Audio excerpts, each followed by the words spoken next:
A young mother saved an elderly woman she found alone in a forest. Shortly after that, the woman gave her a strange package. When she opened it, she was astonished by what was inside. Susan carefully adjusted David in the car seat, her eyes lingering on her son's small, sleeping face. "Come on, my angel. It's time to go to daycare because Mommy has to work," she whispered, receiving a sleepy smile from the boy. As she drove, Susan's mind filled with thoughts about daycare. How am I going to keep paying for daycare like this? Every month it gets harder to balance the bills. I need a miracle, she thought, her eyes switching between the road and the rearview mirror where David slept peacefully, unaware of his mother's heavy worries. Arriving at the daycare, Susan gently took David out of the car, trying not to wake him. "You'll be fine here, I promise to be back soon," she said, placing a soft kiss on his forehead before handing him to the caregiver's welcoming arms. As she walked away, the imagined image of David waving his tiny hand at her made her heart ache. "I'm doing this for you, my little one.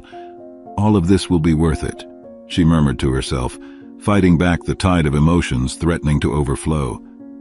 At work, Susan prepared for another day as the secretary to Thomas, the company's CEO. Her desk, meticulously organized, reflected her commitment to her job, an effort to maintain her position and, of course, support David.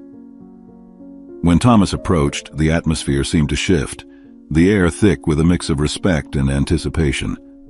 "Good morning, Susan.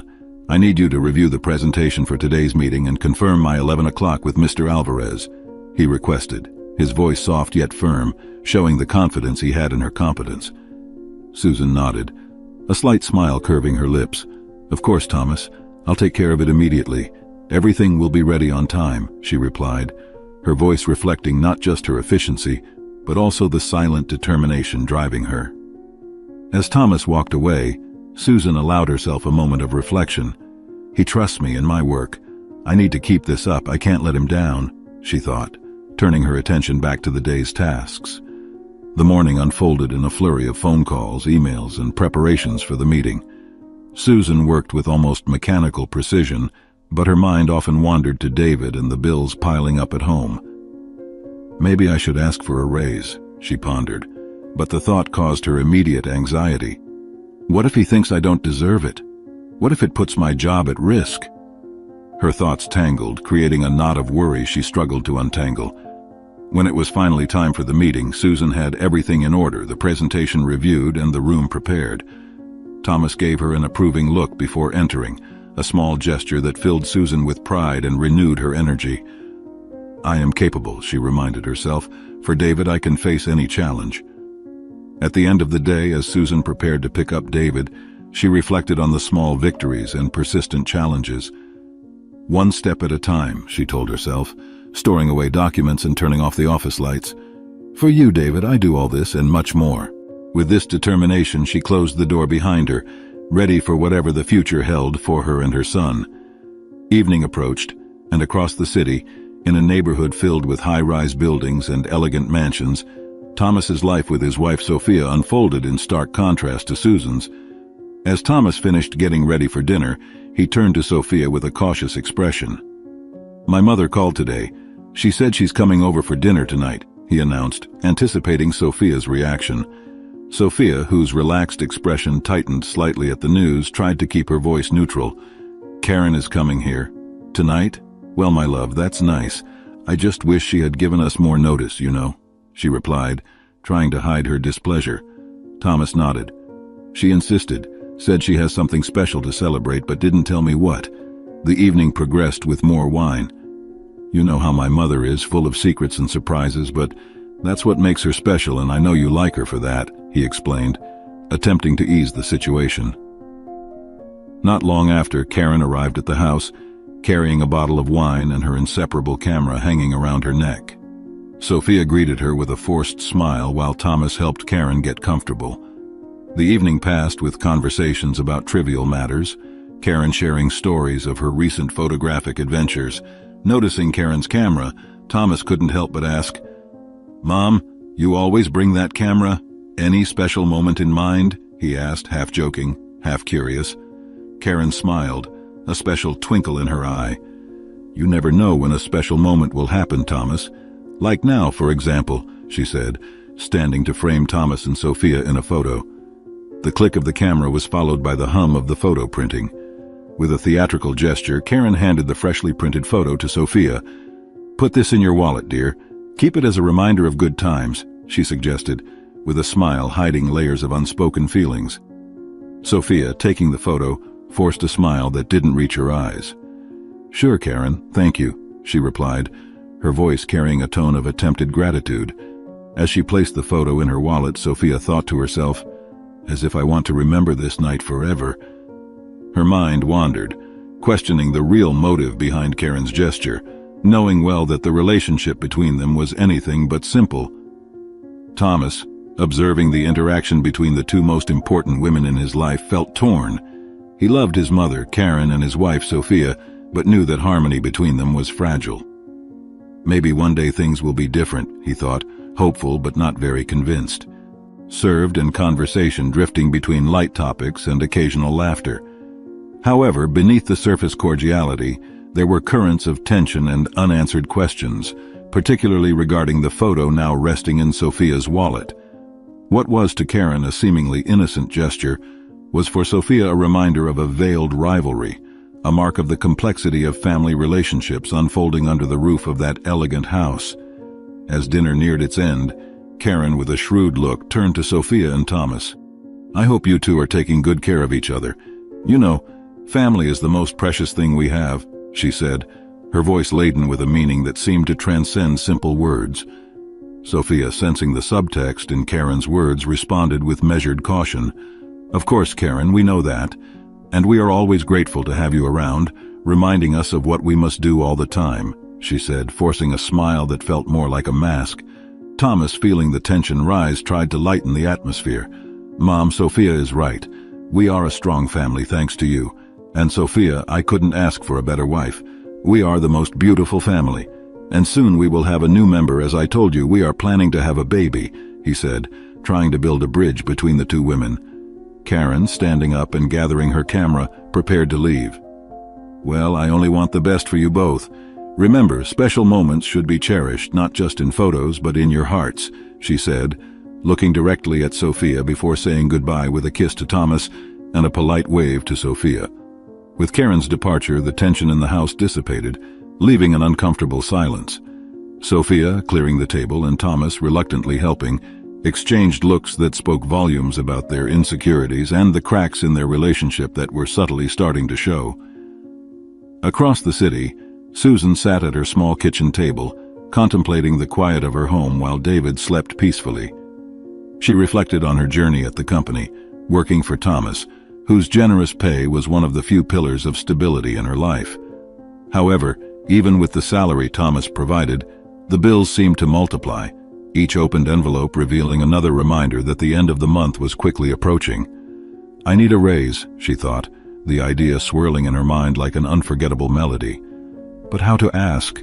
Thomas already does so much for me, for David's daycare, for the flexible hours. Am I being ungrateful? Susan wrestled with herself, the internal conflict consuming her. The gratitude she felt for Thomas was immense, but the reality of her financial situation was undeniable. Susan recalled moments in the office, the quick conversations, the shared smiles amid the chaos of the day, the way Thomas treated her with respect and consideration, something she knew was not common in all workplaces. He's a good man, a good boss. Maybe he'll understand, she thought, clinging to hope. Determined, Susan knew she had to act. Tomorrow, she promised herself, I'll talk to Thomas. For David's sake, I need to do this. The determination illuminated her face as she began to plan how to approach the conversation, seeking the right words to express her gratitude, her situation, and her need, without seeming ungrateful or demanding. Susan barely had time to rest before the alarm woke her for another day. Quickly she got ready, dressed David, and took him to daycare, all in contemplative silence. After dropping David off, she headed to work, her heart heavy with the task she had set for herself. Arriving at the office, she organized her space with her usual efficiency, aligning papers, pens, and the keyboard, mentally preparing for the conversation with Thomas. It wasn't long before he arrived, his expression somewhat tired, a reflection of sleepless nights. "Good morning, Susan," Thomas greeted her, his usually firm tone bringing familiar comfort. Susan returned the greeting, noticing the shadow of concern on his face. It was then that Thomas, in an unusual gesture, decided to sit across from her desk, as if needing to share a burden he carried. "You know, Susan, last night's dinner was, let's say, tense," Thomas began, hesitating. "Sophia and my mother, Karen, who decided to come for dinner at my house last night, just don't get along. And I feel caught in the middle of it all," he confessed, looking to Susan for a safe harbor in his personal storm. Susan, surprised by Thomas's frankness, listened attentively, offering him a safe space to vent. "That must be hard for you, since they are certainly the two women you love the most in the world," she said, her voice full of empathy.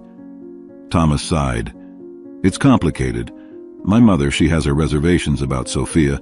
She thinks Sophia is with me for the wrong reasons.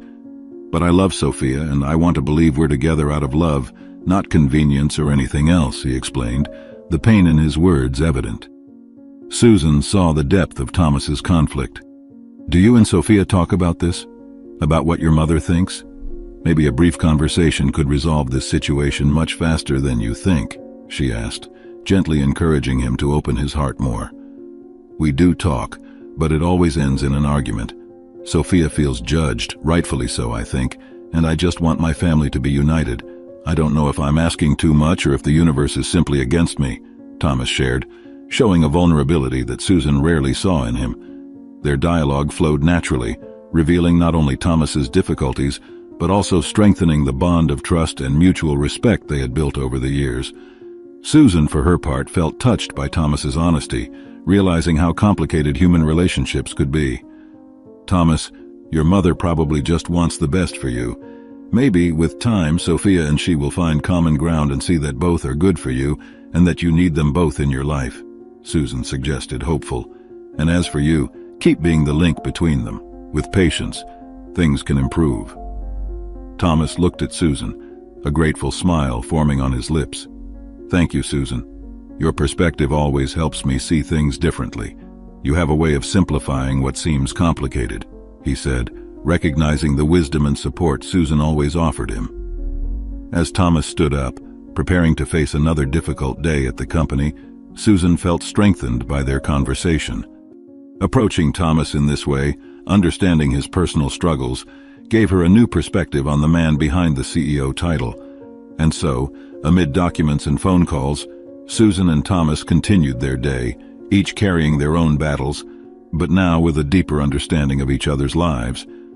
For Susan, the task of asking for a raise seemed a little less daunting, knowing there was a genuine human connection between her and her boss.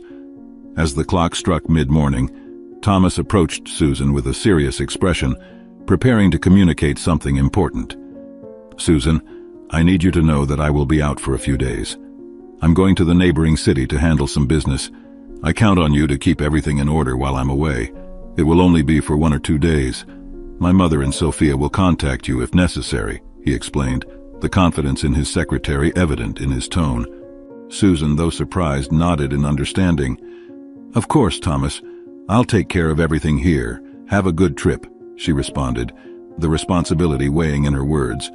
Thomas thanked her, and before lunch was already on his way after informing Sophia and his mother, Karen, about his sudden departure. At that same moment in the city streets, Karen, who had taken a taxi to Thomas's house to retrieve her purse left behind the previous night, witnessed an intriguing moment. As she neared the house, she saw Sophia getting into a car she did not recognize. Driven by curiosity and perhaps a deeper instinct, she instructed the taxi driver to follow the vehicle. The mysterious car and the taxi arrived at an elegant city restaurant. Sophia got out of the car accompanied by a man whom Karen could not identify from a distance. Without hesitation, Karen got out of the taxi and, armed with her camera, found a hiding spot among the nearby bushes, ready to document whatever was about to happen. "Now I will expose this woman for who she really is," she whispered. As she hid, Karen couldn't help but question the nature of the relationship between Sophia and the mysterious man. Is it something personal or related to work? Though Sophia doesn't work, she lives off my son, she pondered, her mind swirling with possibilities. Karen disliked Sophia for her arrogance and ulterior motives, but the scene still surprised her. With a clear view of the restaurant's outdoor tables, she witnessed an encounter that shocked her. Sophia and the man were not merely sharing a professional meeting. There was an affectionate intimacy between them that could not be ignored. They laughed together, and the exchanged hugs were long and full of affection, gestures that went beyond common camaraderie between colleagues. Through the lens of her camera, Karen captured each moment with silent precision, the clicks of the camera documenting the scene with a cold objectivity that contrasted with the warmth of the gestures shared between Sophia and the man. She observed as they sat, their shoulders touching, their hands finding each other across the table in a gesture of connection that seemed natural and comfortable. With each new display of affection, Karen felt a tightening in her heart. What does this mean? She wondered, her mind racing with the possible implications of these photos. She knew that in her hands was evidence that could alter the family dynamics, a power she hesitated to wield without fully understanding the situation. When Sophia and the man finally said their goodbyes, with another long hug and smiles that spoke of reluctant parting, Karen retreated from the bushes, her heart heavy with the weight of what she had witnessed. She returned to the sidewalk, the photos still on the camera, a silent witness to the affectionate encounter. Standing on the sidewalk, Karen was lost in thought. The tenderness between Sophia and the man was undeniable, but also complicated everything. Should Thomas know? She pondered. Her fingers clenched around the camera as if she could extract answers from the photos themselves. The decision to reveal what she had seen weighed heavily on her, a moral dilemma requiring caution and compassion. The photos, though telling a story, did not reveal the feelings or circumstances behind those captured moments. Karen knew that any step she took could have irreversible consequences. With a thoughtful sigh, she decided to keep the photos for now, choosing to give herself time to ponder the best course of action. She then put the camera in the bag she used to carry it everywhere daily. But suddenly Sophia spotted Karen from a safe distance, the camera still visible inside the bag, betraying what had been happening. Sophia's heart raced, the reality of her actions beginning to weigh on her. "Karen!" she shouted, confusion and fear weaving urgency into her voice. "What are you doing here?" Karen, caught off guard and instinctively knowing she had been discovered, turned to flee. "It's none of your business," she shouted over her shoulder, her breath quickening. It began to run wildly and aimlessly. The only thing she knew was that she was heading towards the forest. Sophia tried to follow, but a speeding car separated her from Karen, enough to miss the moment to cross the street safely. "Wait, Karen, we need to talk about this. You are not going to show anything to Thomas," Sophia yelled, frustrated, seeing Karen increase the distance between them. Standing there, prevented by traffic, Sophia knew she had few options. She saw, she knows everything, and she probably photographed it, she thought, the reality of her choices and possible consequences beginning to set in. What have I done? Of all places available, I chose this one to dine. With Karen disappearing into the forest, Sophia understood the gravity of the situation. It was not just about being caught or getting a moral lesson, it was about the truth she was trying to hide. "Thomas will find out and leave me," she murmured to herself, worry growing inside her. The forest, now a refuge for Karen and her evidence, became a symbol of Sophia's secrets. She continued thinking to herself, "I need to find Karen. I need to get those photos before it's too late," Sophia thought, determined even knowing the task would be difficult. She knew that one way or another the choices she had made would have consequences, and now it was a matter of controlling the narrative before it completely slipped out of her hands. Nearby at the company, with Thomas out of town, Susan took the opportunity to end the day a little earlier than usual. After a quick check in Thomas's office, ensuring everything was in order, she left the office feeling a weight lifted from her shoulders by the early day's freedom. She got into her car and went to pick up David from daycare, planning to enjoy the few extra hours of daylight. "Today I can at least take my son to have some fun."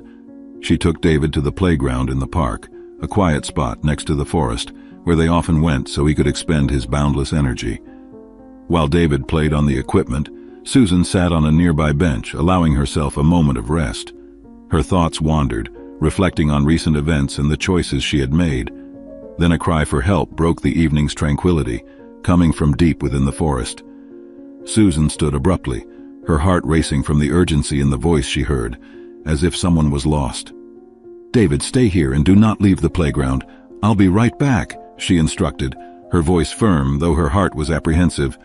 Without thinking twice, Susan ran towards the forest, driven by an impulse to help whoever was in danger.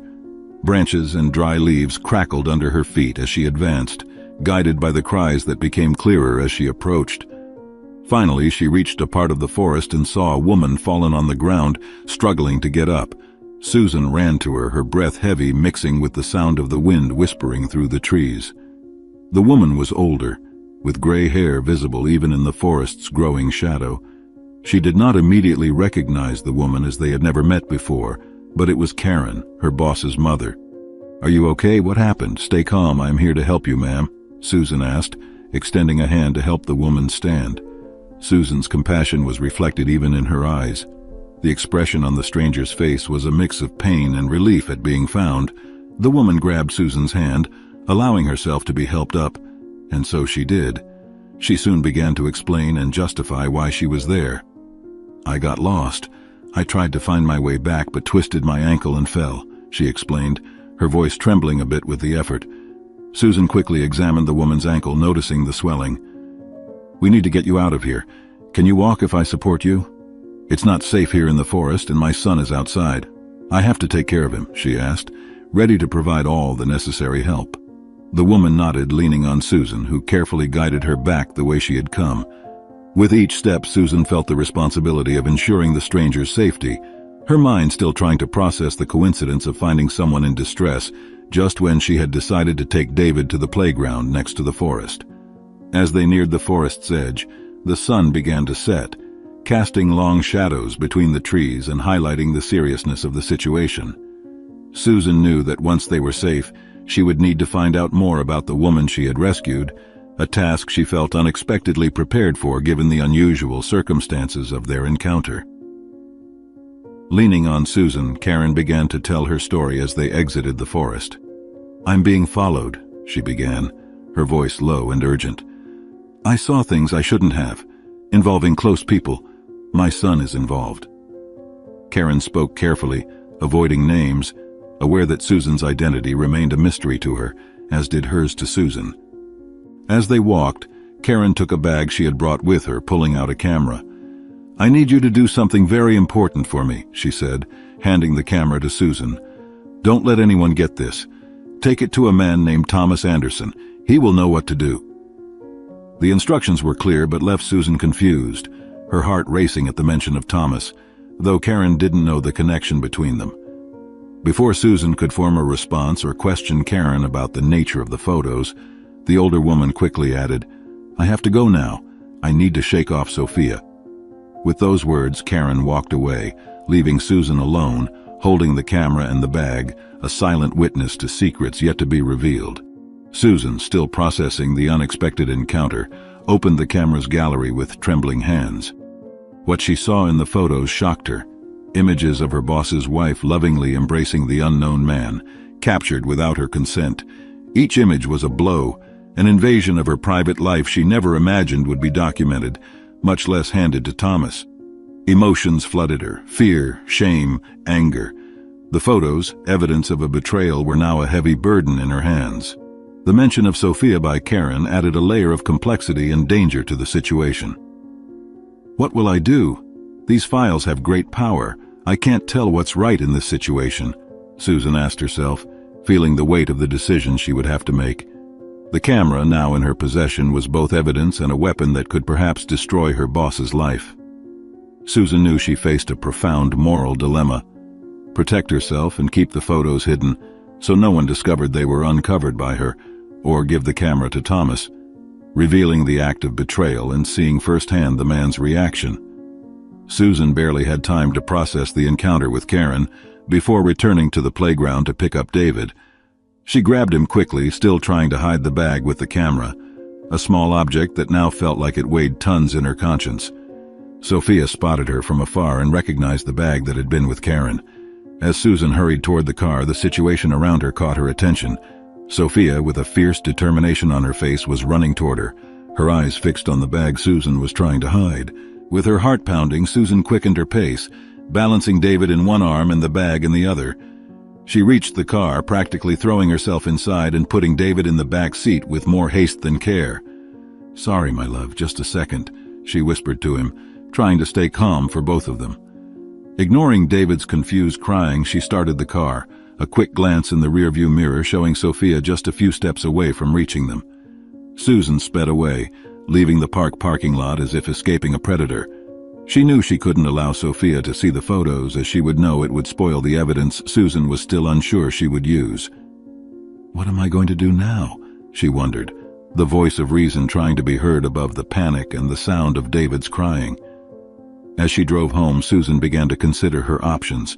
The truth about Sophia's extramarital relationship, now immortalized in the photos Karen had taken, could destroy her life and Thomas's. "I need to talk to Thomas and show him these photos," she thought, the decision to disclose the situation seeming more rational. David, sensing the tension, continued to cry, his sobs filling the car with a soundtrack of anguish that mirrored Susan's inner turmoil. "Calm down, David, Mommy is here," Susan tried to console, her voice trembling. She reached back, seeking the comfort of physical contact, though her eyes could not leave the road. That woman must logically be Karen, Thomas's mother. Wow, that's why she was after Sophia and taking these pictures. It seems she was always right when she said Sophia didn't deserve Thomas and was probably with him just for the money, she thought as she neared home. When she finally arrived home, Susan carried David and the bag inside, her heart still racing. She knew the night would be long, a marathon of worries and planning on how to navigate the approaching storm. Putting David to bed, Susan allowed herself a few moments of calm beside him, her son's innocence offering a brief respite from the chaos surrounding her. "It's going to be okay," she whispered, both to David and herself, though the certainty of those words was still out of reach. As Susan sat in the dim light of her kitchen, a cup of coffee cooling next to the bag with the camera, she desperately tried to devise a plan. "I need to show these photos to Thomas," she murmured to herself, the words hanging in the air like a promise. "But he won't be back for the next 2 days." The urgency of the situation forced her to think quickly, though each option seemed fraught with risks. Then her phone rang, cutting through the night's silence like an alarm bell. Susan's heart skipped a beat at seeing an unknown number on the screen, but nothing prepared her to hear Sophia's voice on the other end. "Give me that camera, Susan. This situation has nothing to do with you," Sophia demanded, her voice carrying a veiled threat. "Or I will come after you." "How did you get my number? I don't remember ever talking to you before," Susan asked, trying to keep her voice steady despite the fear beginning to take hold of her. "And another thing, I'm not giving you anything back. You betrayed Thomas's trust. He trusted me, and I won't make the same mistake you did." "Careless Thomas left his phone at home," Sophia responded with disdain. "And guess what? Your number was highlighted with your profile picture and everything, and I recognized immediately it was you with Karen's camera at the park. Very interesting, isn't it?" Sophia replied in the robotic voice of the phone. Susan felt the fear grow inside her, a silent storm threatening to engulf her. Not knowing what to respond, she simply hung up the phone, hoping against all hope that Sophia was just bluffing. In an act of desperation, she dialed Thomas's number, needing to hear his voice, needing to know there was a way to resolve all this. But it was Sophia who answered again. "Look at you, trying to talk to Thomas? I told you I was telling the truth," she mocked, the satisfaction evident in her voice. "And let me be perfectly clear, Susan, I will find you anywhere if you don't return the camera. And that includes going after your son." The phone slipped from Susan's trembling hands, hitting the table with a dull thud. The terror that Sophia had insinuated, the threat against David, was more than she could bear. The reality of her situation, the complexity of her choices, and the possible consequences of her actions hit her with full force. "I need to protect David," she thought, determination slowly replacing the fear. The idea that Sophia could carry out her threat and somehow harm her son made her stand up. Susan knew she needed to act, needed to find a solution that kept David's safety above all. "There is no easy way out," Susan concluded, the resolution hardening in her chest. She needed a plan, one that not only solved the immediate issue of the camera but also protected her in the long run. The first order of the day would be to ensure David's safety. Then she would face Sophia and the consequences of her own choices. With dawn approaching, Susan finally made a decision. She would do whatever it took to protect her son, but she would still warn Thomas about Sophia, who was now revealing herself as a criminal with her threats. The camera, now hidden in her bag, was the least of her problems. The real battle was just beginning. Susan held the coffee cup between her hands, her gaze lost in the void as David played quietly with his cards on the table beside her. How am I going to find Thomas without knowing where in the other city he is? And what if Sophia finds me first? She thought, the anguish twisting her stomach into knots. The camera, heavy in her bag, felt like a ticking time bomb, ready to blow up her peaceful life and her son's at any moment. The phone vibrated on the table, breaking the silence of the cafe. Susan hesitated before answering, already anticipating the voice on the other side. "You are testing my patience, Susan," Sophia spoke as soon as the call began. "If I don't have that camera in my hands by the end of the day, you will regret it."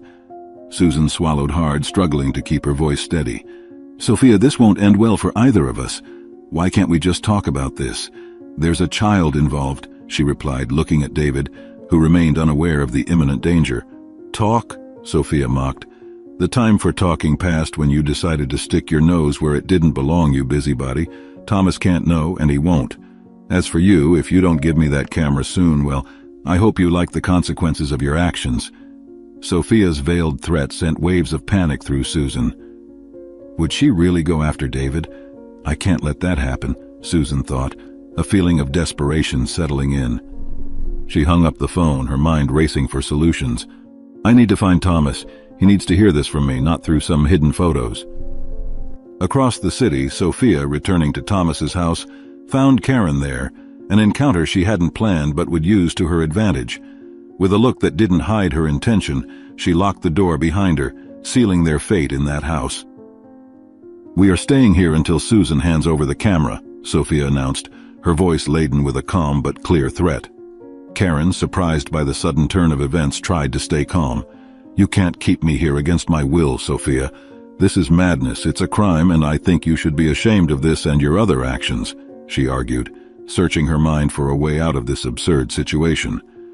Sophia, pacing back and forth in the living room, began to reveal her plans, spilling every detail of her intentions and what she hoped to achieve by the end of it all. "No one will get in my way, Karen. Not you, not Susan. Once I have that camera, everything will be resolved." Karen, listening to Sophia's malicious plans, felt a mixture of anger and desperation. "How can you be so selfish? You take advantage of my son and go out with another man. You don't love him. You just want his money," she challenged, indignation growing within her with every word spoken by Sophia. The argument between them escalated, with accusations being thrown from both sides. Sophia, with her cold gaze, showed no signs of regret or doubt. "I do whatever it takes to protect what's mine," she said, her voice as sharp as a blade. Karen, on the other hand, searched every word, every gesture of Sophia's for a way out of that situation. "I need to find a way to warn Susan, to warn Thomas.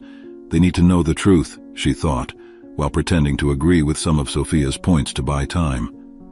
"I will find a way out," Karen promised herself, even though her voice betrayed the uncertainty of her words. The fight for truth and justice had become not just a battle against Sophia, but a race against time to unravel the lies before they caused irreparable damage. In the heat of the argument, Sophia began to boast, perhaps from the adrenaline of the moment or the desire to intimidate Karen. "Do you think this is all I've done?" she mocked, a smug smile distorting her lips. "Embezzling money from the company was actually just the beginning. This other man appeared in my life recently. I just found him interesting and we arranged to go out. Thomas is so naive, thinking everything is under control while I orchestrate every move behind the scenes." Karen, horrified by Sophia's audacious confessions, could hardly believe what she was hearing. "How can you be so?"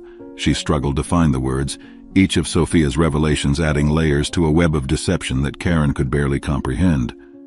"Clever, calculating," Sophia offered with an air of arrogance. "I do what is necessary to survive in this world, Karen, and if that means taking a little more than what I'm given, then so be it. Thomas will never find out. He trusts me too much for that." Sophia's audacity in admitting such acts left Karen even more determined to find a way out, not just for herself, but to expose Sophia's true colors to Thomas. "This won't stay like this," Karen murmured, more to herself than to Sophia. "I will find a way to tell Thomas. He needs to know who he's married to." Sophia laughed, a sound that echoed sinisterly through the room. "Good luck trying. Do you think anyone will believe you? An old woman with a camera that will soon be in my hands, all in pieces against the word of Thomas's devoted wife? Please, Karen, be realistic." Despite all of Sophia's threats, Karen felt a surge of courage. Sophia's confessions, though shocking, provided Karen the fuel she needed to fight.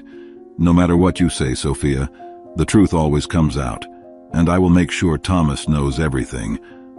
Cornered by her own arrogance, Sophia didn't realize that every word she spoke only strengthened Karen's resolve.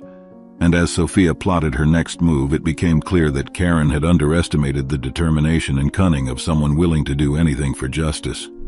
Night had already fallen when Susan's phone vibrated, breaking the silence that had settled in her home. She looked at the screen, and the unknown number made her heart stop for a moment before answering. "Hello?" Her voice came out firmer than she felt.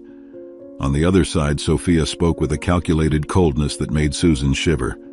"I have Karen trapped here. She can't leave even if she wants to, and believe me, she really wants to leave," said Sophia without beating around the bush. "And she will only be released when I get what I want, the camera." Susan's heart raced. Guilt and fear flooded her, but she fought to keep her voice steady. "What are you doing to her, Sophia? Don't harm her. Remember that this is a crime." Susan asked about Karen's well-being, fearing the answer. Sophia laughed, a sound that made Susan's skin crawl. "She's fine for now, but if you don't do exactly what I say, I can't guarantee it will stay that way. We're at Thomas's house.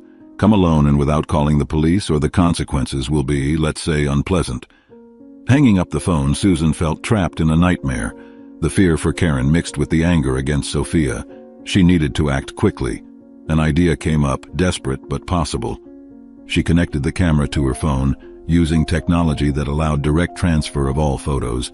The images flowed onto the screen, and now they were on Susan's device, each file a damning piece of evidence against Sophia. With the images safe on her phone, Susan grabbed the camera and headed to Thomas's house, her heart beating at a frantic pace. Nothing could stop her. On the way, she called the police. "Hello, police. Come to Viller Street, mansion number 4. There's a woman being held hostage by a con artist." The police accepted the call. Arriving there, she found Sophia waiting, a triumphant expression on her face. "Hand over the camera," Sophia demanded, barely able to hide her anxiety. Susan, maintaining outward calm, did as asked, handing the camera to Sophia's eager hands, who immediately destroyed it, believing she had eliminated all evidence. Karen was released, both confused and relieved. She and Susan exchanged looks filled with unspoken words while Sophia reveled in her supposed victory. "Now, you finally see that you can't stop me. Thomas loves me, and he will keep loving me. That's how it should be." Thomas arrived then, returning from his trip earlier than expected. He entered the house through the large door and immediately saw the 3 women inside, wondering why his secretary and mother were gathered with Sophia so late at night, but already fearing the worst. Sophia greeted him as if nothing were out of place, but the tension in the air was palpable. Susan, gathering all her courage, interrupted the reunion. "Thomas, I need to show you something," she said, determined. She took out her phone, opened the photo app, and handed it to him. The images spoke more than any words could, each one revealing the truth that Sophia so desperately wanted to hide. When Thomas looked at the photos on Susan's phone, a heavy silence fell, broken only by the sound of collective breathing. His face went from confusion to shock, unable to look away from the irrefutable evidence of Sophia's betrayal. Sophia's attempt to explain was abruptly interrupted by Karen, who, with a firm voice, began to unveil Sophia's other confessions. "My son, this woman also admitted to deceiving you to embezzle money from the company, lied, and had affairs outside of the marriage, all behind your back." Before Sophia could formulate a response, she made the only move left to her: fleeing. She turned and ran out of the house, hoping to escape the consequences of her actions, but upon opening the door she was met by the police already waiting, a sight that froze her blood. Susan, watching the scene unfold, couldn't help but smile at seeing the expression of defeat on Sophia's face. "I already called the police, Sophia. Did you really think you could get away with it?" Susan said, her voice filled with a sweet sense of revenge. Thomas, still shaken by the revelation, turned to Sophia with an expression of deep disgust and disappointment. "I can't take this. I can't bear that I was deceived so blatantly, especially after being warned so much by my mother. We are ending this right now," he declared, looking directly at Sophia. His words were final, a symbolic closure to the betrayal and lies that had marked their relationship. As Sophia was taken away by the police, a reflective silence fell over those who remained. Thomas, Susan, and Karen, united by extraordinary circumstances, contemplated the beginning of a new chapter, marked not only by the end of a relationship, but by the unveiling of truth and the promise of rebuilding. Thomas, feeling unwell, asked for some time to breathe. Thus everyone went to their own home that day. The next day, the atmosphere at Thomas's company was visibly lighter despite the weight of recent events. Thomas, with an expression of gratitude and relief, called Susan into his office. "Susan, I don't know how to thank you for everything you've done," Thomas began, his sincere tone reflecting the depth of his gratitude. "You not only took care of the company in my absence, but also saved my mother. For this, I am giving you a raise and a bonus." Thomas's words, full of recognition, filled Susan with deep joy. Surprised and emotional, she couldn't contain her gratitude. "Thomas, I don't know what to say," Susan responded, her voice trembling with emotion. Without thinking, she stood up and hugged him, a spontaneous gesture of thanks. Thomas, equally moved by the moment, returned the hug, a sincere smile lighting up his face for the first time in days. After the shared moment of gratitude, Susan left Thomas's office, feeling lighter and more valued than ever. She knew that the difficult days were over and that a new phase was beginning, both for her and for Thomas. "Now I can easily pay for daycare and give a better life to my son," she thought. Meanwhile, Sophia faced the consequences of her actions. Imprisoned and unable to manipulate the situation to her advantage, she remained resentful and bitter. "They will see. They will all pay," Sophia thought, refusing to accept the reality of her situation. Her determination to remain evil, even in defeat, only solidified her lonely fate behind bars. Karen, on the other hand, found peace in the resolution of the events. "The truth always finds a way," she reflected, satisfied to have played her part in uncovering the lies surrounding her family. She knew that the days ahead would be more peaceful now that the storm had passed. Thomas, free from the web of deception that Sophia had woven around him, felt renewed by Susan and Karen's honesty and courage. "It's time to rebuild," he thought, determined to turn the adversities into a foundation for a better future, both personally and professionally. And so each character moved forward, shaped by the events they had lived through. Susan, now more valued and secure in her job, embraced the future's possibilities with optimism. Thomas, grateful for the loyalty and strength of the women in his life, dedicated himself to repairing the damage and promoting an environment based on trust and respect. And Sophia, isolated by her own choices, remained a grim reminder that, in the end, the truth always prevails. You have reached the end of another story. We ask that you consider leaving a like and subscribing to the channel. Your support enables us to continue posting stories of overcoming nearly every day. Don't forget to watch the video that is about to appear on your screen. We greatly appreciate your support. See you in the next exciting story.